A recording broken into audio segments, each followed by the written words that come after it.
Hi my loves, welcome back. Today I'm going to do a book roundup, everything I read between September and December last year. Yes, I know this is very late, as is my top 2023 books, which is also coming hopefully in the next few days. I thought about merging the two videos, but I thought it would just be way too long. Then I thought about axing this video entirely because I'm so late with it, but I know that lots of you have been asking about it. So I thought I would put it together, and also because there's a lot of good books on this list, which didn't make it onto my top 2023 books, but I nonetheless want to recommend and talk to you about. So it's well worth doing, I think. But yeah, I didn't end up doing this roundup for 4 months for a multitude of reasons, which we won't go into, but we're here now doing them. And I hope to go back to my monthly structure, or at most bi-monthly structure, as we move into this year. The reason I'm sat here today is because we have builders in, and this room is probably our best bet acoustically. So hopefully we can have a nice book background next time. If this is your first ever time seeing one of my roundups, I usually go from the best things I read to the worst things I read. Here is my big old pile, everybody. It's big. It's missing one book, I think. 2 books. So let's start with the very best, and probably my favourite thing that I read in these months was So Long, See You Tomorrow by William Maxwell. You can see it's a tiny little slip of a book, and I often have a go at short books for not really packing the punch that they need to in order to have a big impact considering their size. But this one is one of those that actually achieves this. So William Maxwell was the fiction editor at the New Yorker for 40 years. So he was very much immersed in the publishing world. He knew a lot of writers, he edited a lot of writers, and he was much loved, I think, as well. And he obviously wrote himself as well. And I think this is his final book that he wrote. So even though it was written in the 80s or published in the 80s, it really feels like a classic. The reason this one stood out to me above the others this month is that this is one of those books I would not touch with my editing pen, which is quite a rarity. And it's a first-person narration. So it's narrated by an elderly man, and he's reaching the end of his life, and he's reflecting back on his life, but particularly this moment where he could have reached out to a friend in a moment of need and he didn't, and he feels ashamed. It's a very tiny moment, but it's something that's haunted him all his life. The moment is related to and intertwined with a murder that happened in his town when he was growing up.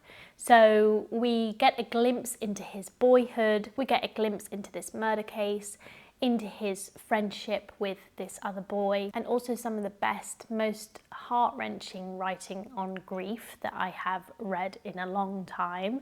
I could still quote some of it, I think. It is utterly beautiful because our narrator loses his mother to Spanish flu at the beginning of the 20th century. Now, this is something that actually happened to Maxwell. I believe he touches on it in a few of his books, including the one that I'm going to read next, which is They Came Like Swallows, which might even be his first book. So, you know, written decades before this one, but both dealing with this grief. This is by no means a challenging novel to read.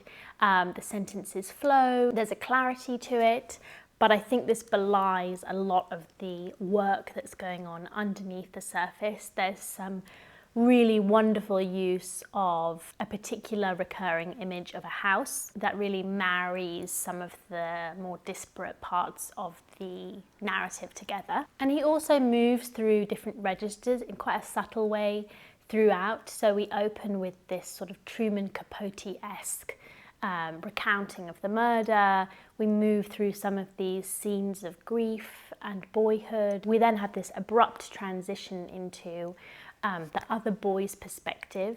The narrator imagines the other boy's perspective, and it's all just managed like a true master. I really highly recommend this one, especially if you do like your reflective American literature. It's definitely a book I will reread in the future, and I also really want to read more Maxwell as well. Next we have Possession, and we did this for December book club, and it really split the crowd. Some loved it, some DNF'd it. It's one of those books which I absolutely wouldn't recommend to everyone. It's not going to suit everyone, But you can see from its placement here in the video that I did love this one. I don't think it's a perfect book, but I actually think its imperfections make it more interesting in some ways. This is something I'm noticing in a lot of my books recently, is that I'm drawn to their imperfections sometimes. It doesn't have to be a perfect book to really stand out in my mind and stay with me. We follow Roland and Maud, two academics living in 1980s England, and the book opens with Roland finding this as yet undiscovered letter by the famous poet that he has essentially dedicated his academic career to, Randolph Henry Ashe. And he is a very famous Victorian poet. Tons has been written on him, and the academics think they've found everything they need to ever know about Ashe. But Roland finds this letter and it leads him down a rabbit hole, and he essentially uncovers this affair that Ashe had with another poet called Christabel Lamotte. And Christabel Lamotte is lesser known, her work is less celebrated, but she's just gaining some attention from some feminist scholars, and Maud is one of those. So Roland and Maud meet and they track down this mystery together, which obviously has huge repercussions for both of their careers, for both of their poets, and is a seismic shift in the study of these two people. So this book contains long stretches of letters between Ashe and Lamotte. It contains a fair bit of their poetry, and of course neither of these poets actually existed. They are complete fabrications of Byatt's. She makes up these two Victorian poets and she does an amazing job of it. Whether you like the large swathes of poetry or not, I think it's really well done, very convincing, and she really embodies the mode of Victorian poetry and Victorian writing and gives them two distinct voices as well in a really accomplished way. That alone I think makes this a work of genius basically. But of course this is where some readers just struggle with enjoying this book, and I can see that it is really easy to get bogged down in some of those sections. Usually when I see poetry in a book, especially a long poem, I do wince.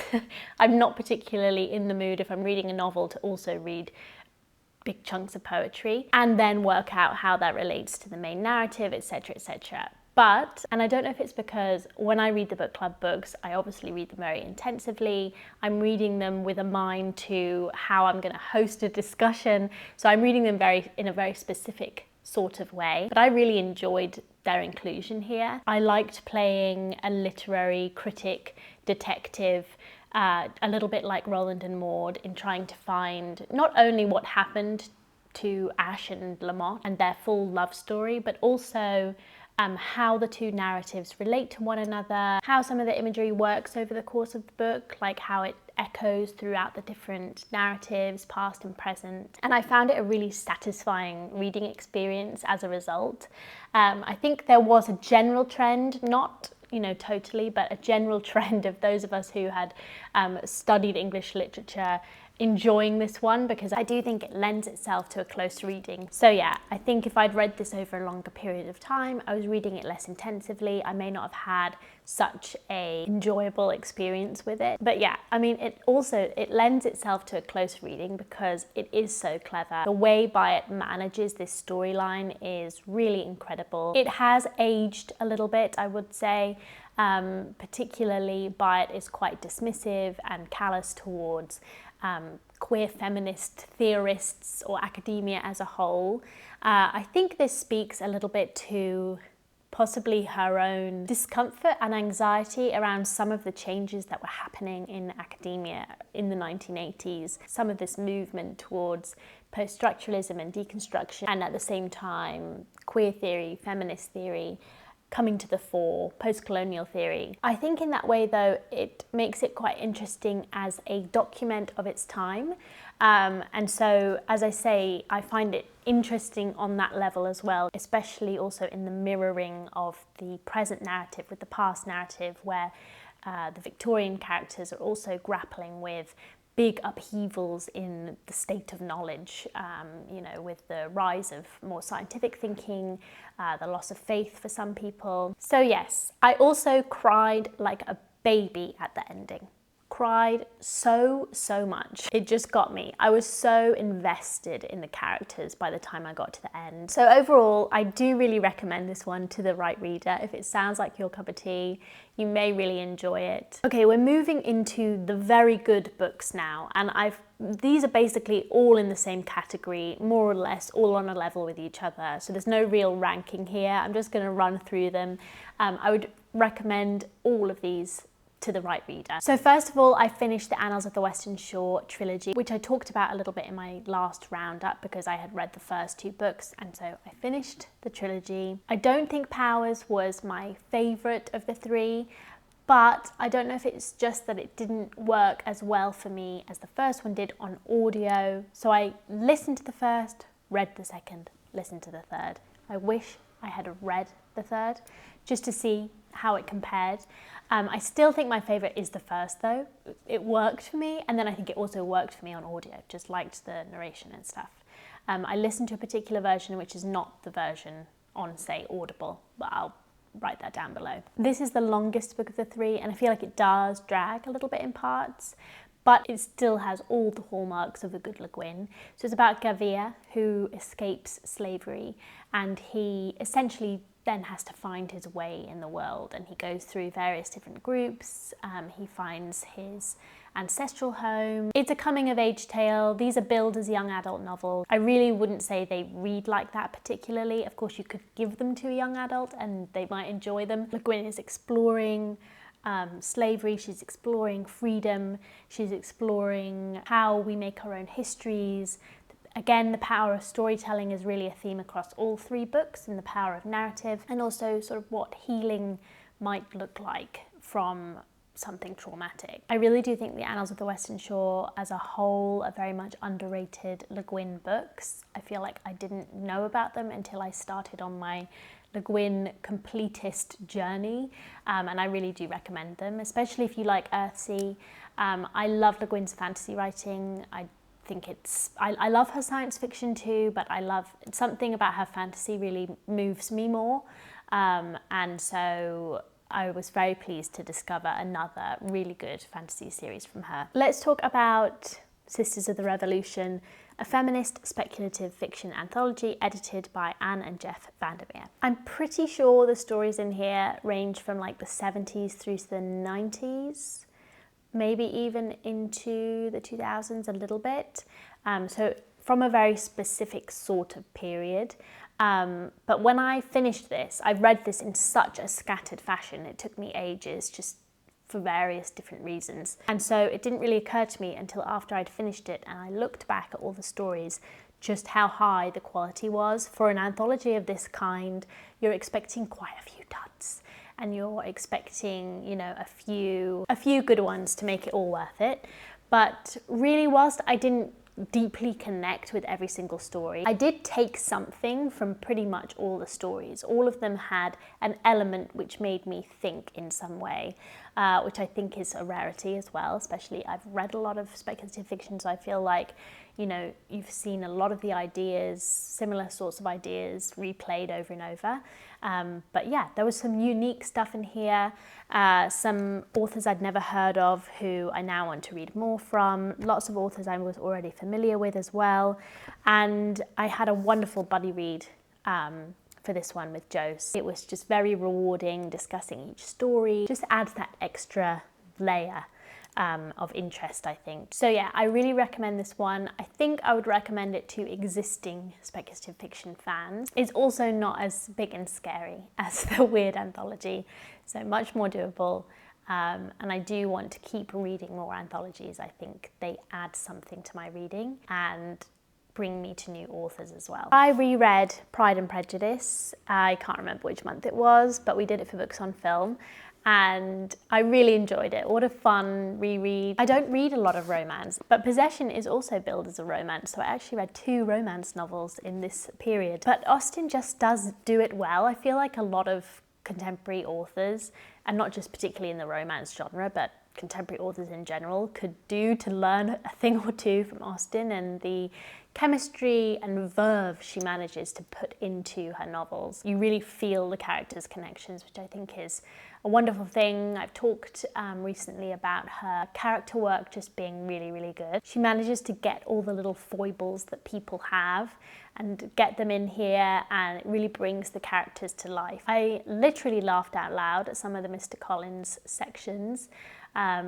Yeah, they're some of my favourite parts of this book, and overall just found it really fun. And I enjoyed it very much, and I hope to read more Austen soon.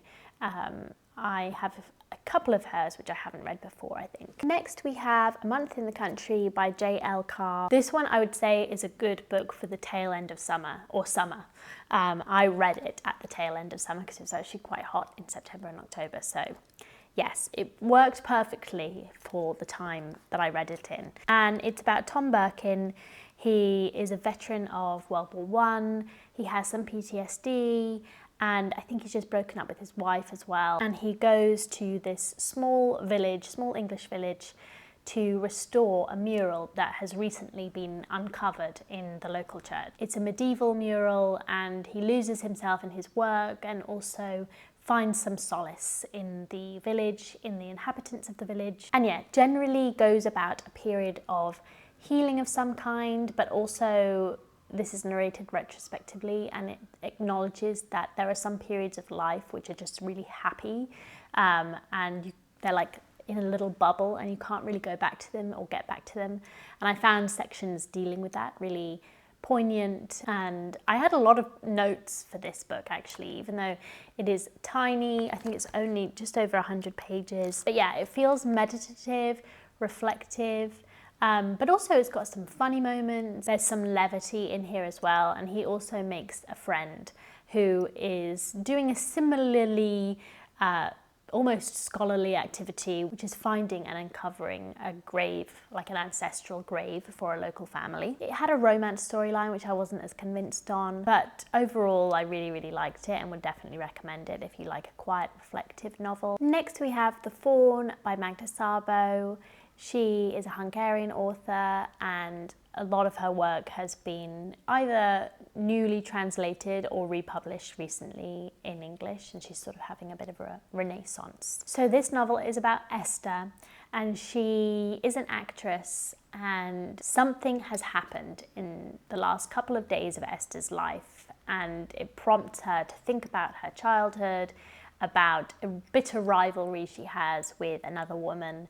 And in general, this novel is filled with malice and bitterness, and Esther is not a very happy soul. She is jealous, she is cold-hearted, and we can see why. She talks of her childhood, which very much explains some of the reasons why she is the way she is. Here we're following the wandering mind of a woman in turmoil, so it can be difficult sometimes. A sentence will jump timelines, and so you have to follow it carefully-ish. I wouldn't say it was a very challenging book to read, but it's definitely got some of those moments where you have to pay attention to where Esther is taking you and where she's leading you. This was a really great character study, and there was some, just at a sentence level, I mean, the translator did a great job as well. It is very accomplished, very well written.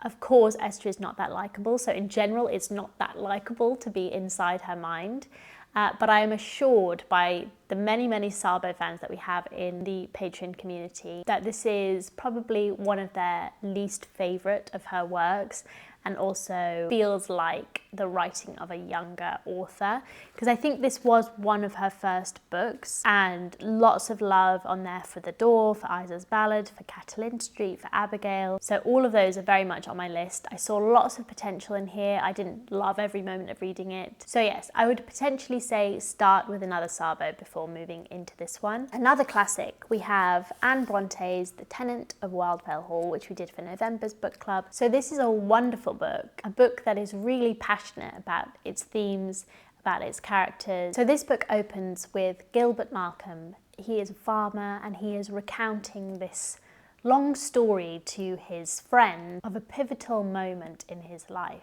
So we open with him as a young man He has recently inherited the farm, and a mysterious woman with a 5-year-old son moves into the local manor, which is pretty run down, generally a bit inhospitable. And so he is, of course, fascinated by this woman. What's her story? Why is she here? Why has she got a son? She's husbandless. What's going on? And so he pursues her really for her story. And then we get this big section, big chunk in the middle, which is Helen's story. And she actually hands her diary over to Gilbert. So we have it from her point of view. It details a marriage in which there was a lot of emotional abuse, so do read any trigger warnings for this one that you need to. And ultimately you can see Brontë feels very, very passionately about the plight of a married woman in this time period. It's not a perfect novel, it has some sort of awkward plot points, but again, I find these interesting. They made for some great discussion in book club, and overall I really recommend this one. It's very engaging and just dealing with some interesting issues, especially from a female author in this time period. So I didn't finish all of Morrison's work last year, which was my plan. So I did make a good stab at it, but this is the last Morrison that I read last year, which is Tar Baby. It's not my favourite Morrison novel, but there is no bad Morrison novel, and in general, if I could urge you to be a completist with anyone after some of my author challenges that I put to myself last year, I would say Morrison is definitely a very worthy contender, and reading her body of work together has been fascinating and just a wonderful reading experience. So this one, I mean, I could be wrong, but this is the only Morrison novel I've come across so far, I think, which is primarily set outside of the US. So this is set on a Caribbean island, and we have this white millionaire, billionaire family who I think owns the island, and they've moved there semi-permanently from Philadelphia with their butler and their cook. So they've also uprooted the butler and cook from Philadelphia. Sydney and Ondine, the butler and the cook, have a niece called Jadine who has sort of been semi-adopted by the family. She eats at the family table with them. She is a beautiful young black woman. She lives in Paris. She studies but also models. She's sophisticated, she's clever, she's beautiful. And into this world comes Son, who is on the run from something. He has escaped on a boat and managed to get himself onto this island. And he also ends up being very strangely, and much to some of the characters' chagrin, adopted into this world as well. And ultimately, this becomes a love story between Son and Jadine, two very different characters. Morrison examines their conflicting ideas of race and their conflicting experiences based on their class and their gender. And yeah, I found it interesting in this book that it almost feels like a comedy of manners sometimes. When I think of this book, I think of the characters arranged around the dining room table, talking to one another, and all the drama, sort of, not all the drama, but a lot of the drama happens in this dining room. And so in that way, it has that sort of comedy of manners, play-like feel to it.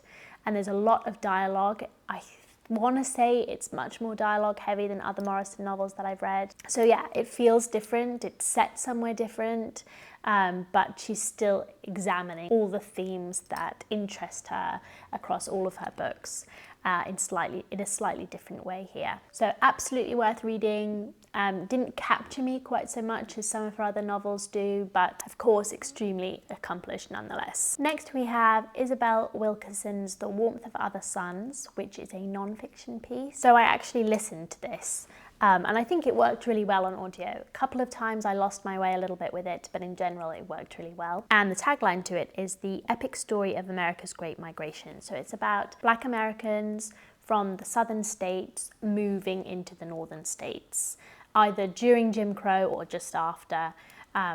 So this migration spanned decades, and of course this completely reshaped both places in many fundamental ways and still have long-lasting effects into the America that we see today. I think before this was published, it had been generally underreported, at least in sort of mainstream circles or mainstream writing outside of academic circles. So Wilkerson brought this concept of the Great Migration to the fore with this book. And she does this in a really streamlined way by focusing on 3 particular people, migrating at different times during the Great Migration, so sort of early, middle and end of the Great Migration. We've got 1 woman and 2 men, and she uses their stories to help us enter into and unlock some of the stats and figures and more widely felt effects. And there's some great storytelling in here. She spent hours and hours and hours interviewing these people along with countless others,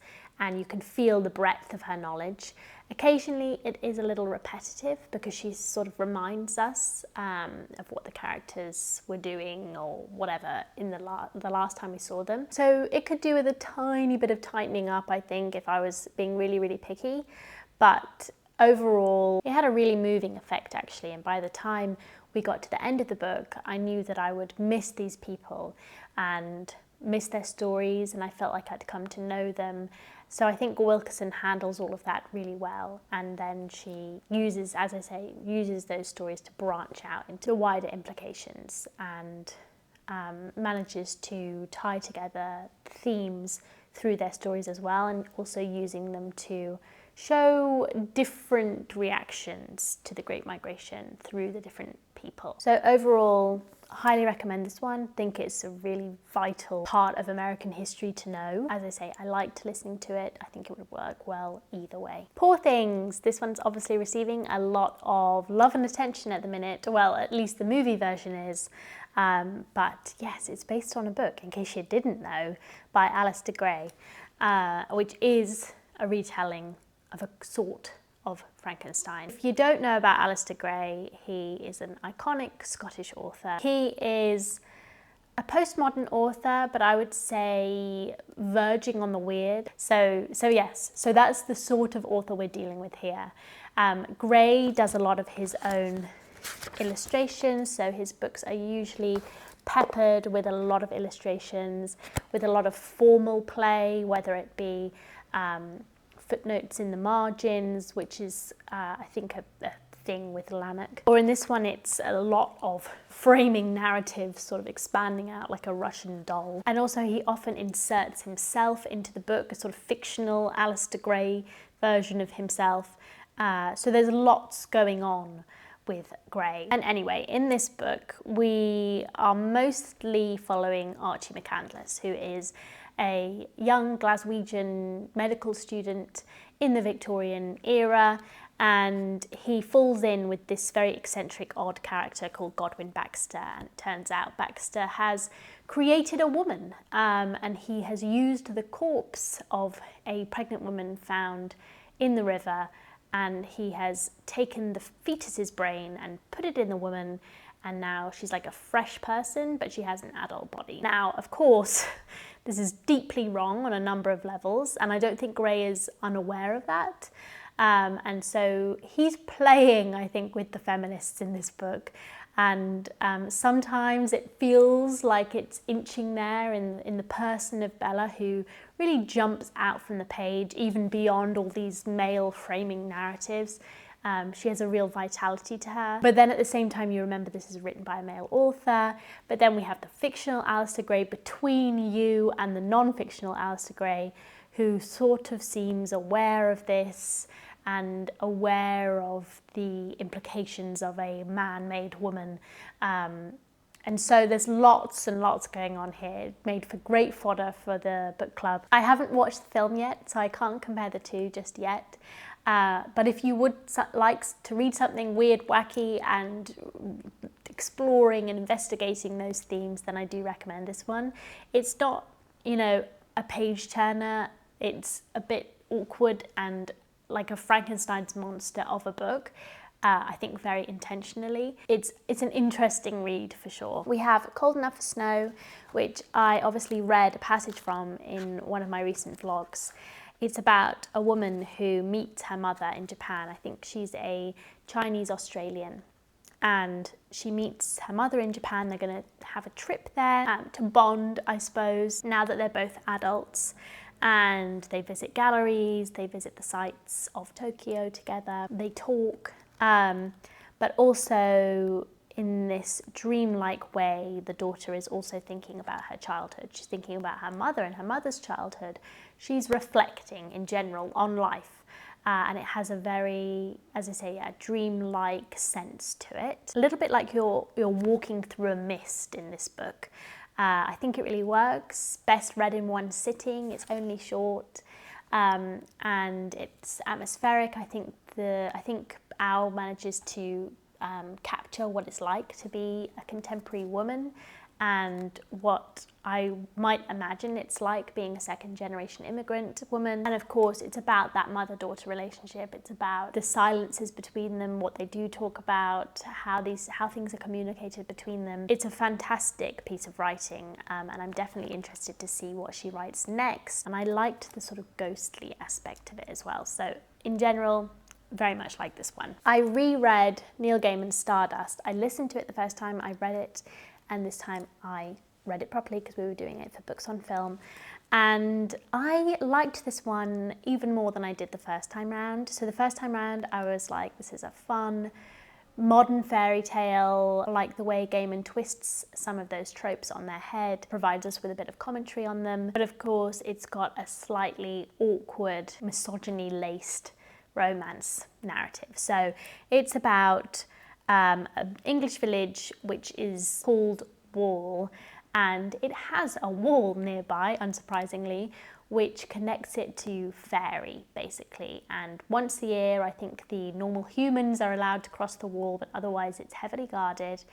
And Tristram Thorn, though he does not know it, though we as a reader know it fairly quickly, he is half fairy and half human, and he challenges himself actually to retrieve a fallen star from the other side of the wall for his love for a girl, but she doesn't much like him.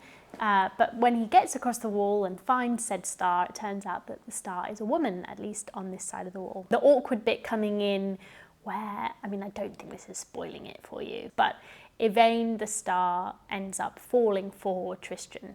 And of course, he is initially her captor, so it's just a bit like, eh. But when I went back and read this book, I saw how much Gaiman was actually playing with that, was very self-aware. I think I knew he was a bit self-aware of it the first time round, but this time it felt like it was maybe even the major theme of the book was how was Yvain going to deal with this? It's in small moments, but it's most definitely there, and very much so in the ending. And I thought Gaiman was much more connected to this theme than I had the first time round. It's got this like flat fairy tale style, which suits some readers, doesn't suit others. I think because I love the film so much and I know the chemistry of the film. By the way, the film takes out any nuance and it's just like the plain storyline, but I do still love it. But the chemistry of the film, the good casting, the sort of life of the film seeps into the pages of this book a little bit for me, so it brings some of that to life, but I do think it does feel flat for some readers. But yeah, not for me. I like its kind of subdued style. It does feel fairy tale-like. And yeah, overall, really enjoyed it, would recommend. Okay, on to the books that I was kind of disappointed by. First one being Northwoods. I have talked about this one a little bit, by Daniel Mason, and the reason I was disappointed by this one is because it has such a promising start and I was expecting so much of it. It just didn't quite fulfill its early promise for me. So it's about a house and like a patch of land over the course of 400 years or so in Massachusetts, I think it is, and so we follow the inhabitants that are there. And I wanted a little bit more, I think, engagement with some of these themes of like place and space and the house and what does it mean. But it devolves into a ghost story, which usually I would love. I would love a little bit of a speculative historical mashup, but it just doesn't quite work here. I don't think it quite knows what it wants to be. It doesn't really delve into those themes, and I think sometimes, especially authors that are usually not speculative fiction authors, like hang everything on the speculative element in this one, the ghosts being symbolic enough, and it's like, no. you need to expand more. You can't just shove a ghost in and then be like, see, I'm harkening back to earlier points in the book. It's like that, it feels cheap, if you know what I mean. It didn't quite work for me. I was hoping for something a bit more, because the first few chapters really change and shift in tone. We're introducing new characters. We're not relying too much on like old characters yet. Obviously, it's the beginning of the book. And then, yeah, it just becomes like a selection of not amazing short stories. So, yes, that's Northwood's. I was disappointed by it, unfortunately.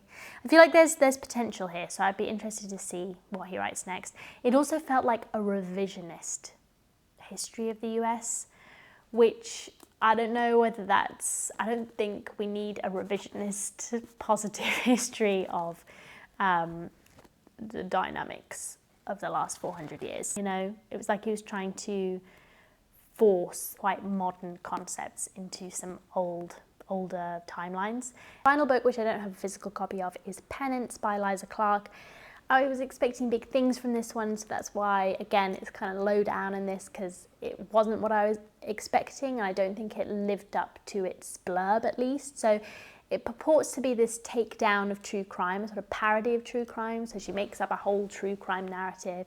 She makes up a journalist who goes to write this true crime book about a murder that happens in a British seaside town. It ends up just being a recreation, in my view. I don't think it really examines the genre in a particularly interesting or new way, beyond being like, look how ridiculous it is, or look how silly it is, or exploitative. It's like, yep, can we have a little bit more?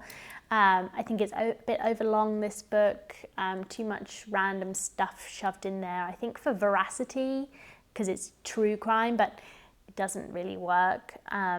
The writing on the viciousness of teenage girls was pretty good, but sometimes like there felt like there was anachronisms in like the timeline and the types of things we were saying in, say, 2012. It didn't always feel like it had been fully thought through or realised in that sense. It has a clunky framing narrative which gives the game away too early, and even the voice of her journalist, her exploitative journalist, just felt too on the nose sometimes. So in general, it just didn't work for me, this one. Yeah, I'm not running to read Boy Parts, even though I know lots of people prefer it to this. Yes. So that's Penance. So that is it, my loves. I hope you enjoyed this video. As I say, I'll be back soon with my top books of 2023. And as I said, I would recommend pretty much all of these books, bar the last two, for the right reader. I think I had a great run. But yes, thank you so much for watching, and I will see you all again very soon. Bye.